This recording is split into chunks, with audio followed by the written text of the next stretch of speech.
Hello everyone, চলে এলাম chicken কষা রেসিপি নিয়ে। তো রান্নাটা কিন্তু আমি কাল রাত 12টার সময় করেছিলাম। এখন আমি ভিডিওটা আপলোড দিচ্ছি। আর রান্নাটা কিন্তু আমি খুব ইজি প্রসেসে করেছিলাম, তো সেটাই তোমাদের দেখাবো। নিশ্চয়ই এরকমভাবে অনেকেই করে, তো আমি কিন্তু এরকমভাবে সচরাচর করি না।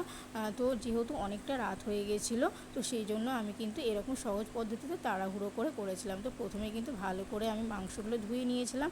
তারপরে কিন্তু নুন, হলুদ, আর তার মধ্যে কিন্তু মাংসতে যা যা লাগে পেঁয়াজ, রসুন, লঙ্কা, আদা সব কিছু একসঙ্গে পেস্ট করে নিয়ে মাংসের মধ্যে ভালো করে আমি মিক্সড করে নিয়েছিলাম। আর তার মধ্যে দিয়েছিলাম হচ্ছে জিরের গুঁড়ো, কাশ্মীরি লঙ্কার গুঁড়ো আর সামান্য একটু রিফাইন অয়েল। তো সব কিছু দিয়ে কিন্তু ভালো করে আমি মাখিয়ে রেখেছিলাম প্রায় 10-15 মিনিট মতন। তো তারপরে কিন্তু একদম কড়াইয়ে তেল গরম করে মেখে রাখা মাংসগুলো আমি দিয়ে দিয়েছিলাম। তো একদম সহজ পদ্ধতিতে করেছিলাম। এরকমভাবে কিন্তু তোমরাও খুব তাড়াহুড়ো থাকলে পারে কিন্তু এরকমভাবে চিকেন করতে পারো।